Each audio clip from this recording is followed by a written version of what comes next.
নমস্কার, আজকে আমরা এমন একজনকে পাশে পেয়ে গিয়েছি যিনি কিন্তু এই সিএবি লিগ ক্রিকেটে একজন আম্পায়ার, মহিলা আম্পায়ার। তাকে কিন্তু আমরা আজকে পার্সি এবং স্যার গুরুদাস ইনস্টিটিউটের যে ম্যাচ, সেই ম্যাচের দায়িত্বে তিনি ছিলেন। এই যে ময়দানে একজন মহিলা আম্পায়ার যিনি দায়িত্বে রয়েছেন, বহু বছর ধরে তিনি এই ম্যাচগুলিকে পরিচালনা করছেন। কি তার অভিজ্ঞতা, কি জার্নি, আম্পায়ারিংয়ে কেন আসা, সমস্তটাই আমরা তার মুখ থেকে জেনে নেব। বলি যে আমরা দুজন মহিলা আম্পায়ার আছি ক্রিকেট অ্যাসোসিয়েশন অফ বেঙ্গলে। তুমি অন্য মাঠে হয়তো কোনো সময় পাবে বিউটি চক্রবর্তী আর আমি। তো আমরা দুজনেই আমাদের অ্যাসোসিয়েশন মানে সিএবির যথেষ্ট সহযোগিতা পাই। তো সেই হিসেবে আমরা এই ধরনের ম্যাচেস করছি, লাস্ট 3-4 বছর হলো করছি। আর যখন ইনিশিয়াল স্টেজ ছিল আমি সিন্স 2016 করছি আর কি আম্পায়ারিংটা। ঠিক আছে। ক্রিকেটের সাথে যুক্তটা কিভাবে? ক্রিকেটের সাথে যুক্ত ছোটবেলা থেকে খেলতাম, ছোটবেলা থেকে মানে যেমন পাড়ায় খেলে মেয়েরা, আমি অ্যাকচুয়ালি বেশি খেলতাম ফুটবলটা, কিন্তু football body contact game, family একটু তখন বললাম খেলবো, কিছু একটা খেলবো, ক্রিকেট খেললাম।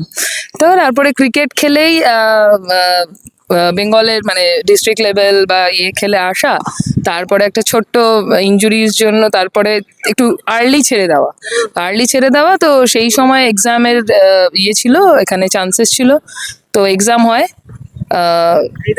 ওই সময়টাতেই আমি মানে পাস আউট আর কি আম্পায়ারিং এ।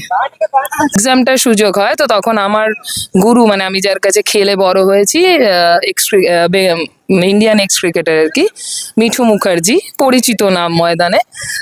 তো উনি আমাকে সাজেস্ট করেন যে মানে মর্মাহত হওয়ার কিছু নেই, তুমি পড়াশোনা করছো। তখন আমি কন্টিনিউ পড়াশোনাও করছিলাম, সাইডে জার্নালিজম নিয়ে আরও পড়াশোনাও করছিলাম। তো আফটার গ্র্যাজুয়েশন তো বললো যে তো তুমি এই পরীক্ষাটা দাও, পরীক্ষা হচ্ছে মানে আম্পায়ারিংয়ের। তো ম্যামই বললেন, তারপরে ক্লাস করলাম। ফ্রান্সিস গোম স্যার এখানে ক্লাস নিতেন আমাদের। তো তখন স্যারের পথ দেখালেন, স্যারের পড়াশোনা করানোর অনেক মানে অনেক কিছু জানলাম ক্রিকেট খেলে, যেটা জানতাম না ক্রিকেট লস সম্পর্কে।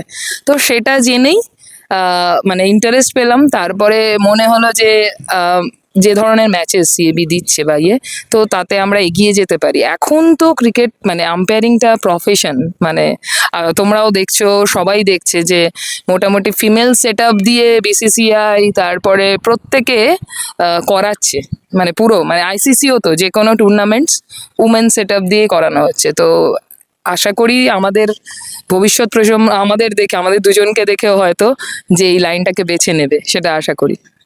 এখনো পর্যন্ত কতগুলো ম্যাচ করিয়েছেন আপনি? আমি এই হিসেবটা বছর প্রতি দিতে পারি। লাস্ট ইয়ারও আমি অন্তত মানে 112 দিন 15 দিন ম্যাচ করেছি ময়দানে। তো তাতে মোটামুটি হিসেব মতো দেখতে গেলে 100 বেশি মানে অনেক ম্যাচেস হয়ে গেছে, আমি সেটা এখন বলতে পারবো না। মানে বিগত 10 বছর ধরে ম্যাচ করছি, কিন্তু আশা করি এই লাস্ট ইয়ারটাই আমার হাইয়েস্ট ডেজ ছিল আর কি, মানে 110 and 12 ডেজ লাইক। কত বছর ধরে ম্যাচের দায়িত্বে রয়েছেন, ম্যাচগুলো করাচ্ছেন, এমন কোনো স্পেশাল অভিজ্ঞতা আছে যেটাকে একটু বিশেষ করে উল্লেখ করা যায় বিষয়টা? লাস্ট সেকেন্ড ডিভিশন ম্যাচে একটা অদ্ভুত ঘটনা ঘটে, সেটা একটা রান আউট। ঠিক আছে, একটা রান আউট, সেই ছেলেটি মানে কোনোভাবেই মনে হয় না ওটা রান আউট। দুজন ব্যাটারও সেটা আশা করতে পারেনি।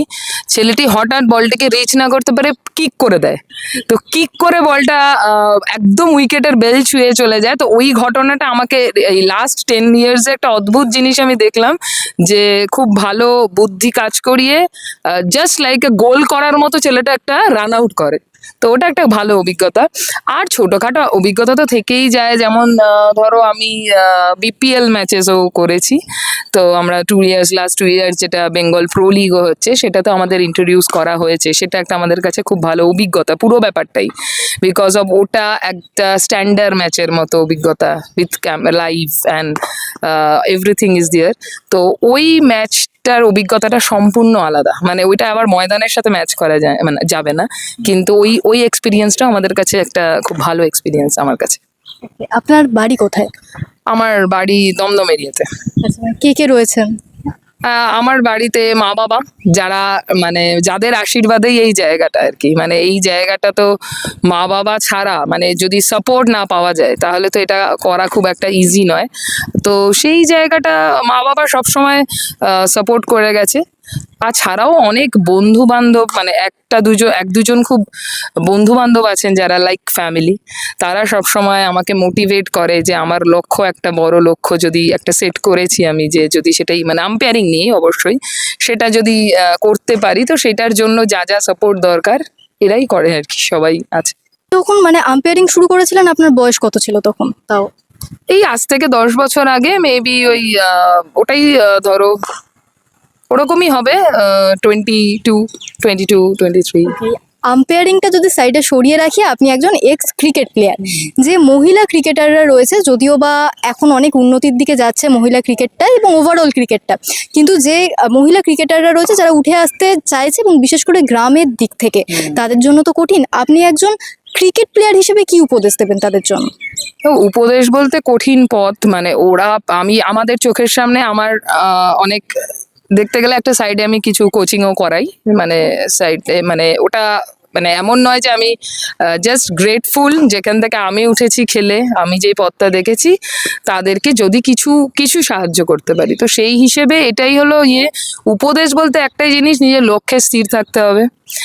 এই যে আম্পায়ারিং এর ক্ষেত্রে অনেক পুরুষ আম্পায়ারকে আমরা প্রত্যেক দিন দেখি। ইনফ্যাক্ট আমরা এতদিন ধরে যে এতগুলো ম্যাচ করছি, আপনার সাথে আমার মূলত প্রথম দেখা হলো। তো আপনি বললেন যেরকম যে দুজন আপনারা আছেন, মহিলা আম্পায়ার দুজন, এইটা আপনার কি মনে হয় কি জন্য যে মহিলা আম্পায়ারিং এর দিকে উঠে আসার সংখ্যাটা কম? অ্যাকচুয়ালি আমরা যখন হই সেই সময়টা দেখো, এইটা একটা বলতে গেলে সামান্য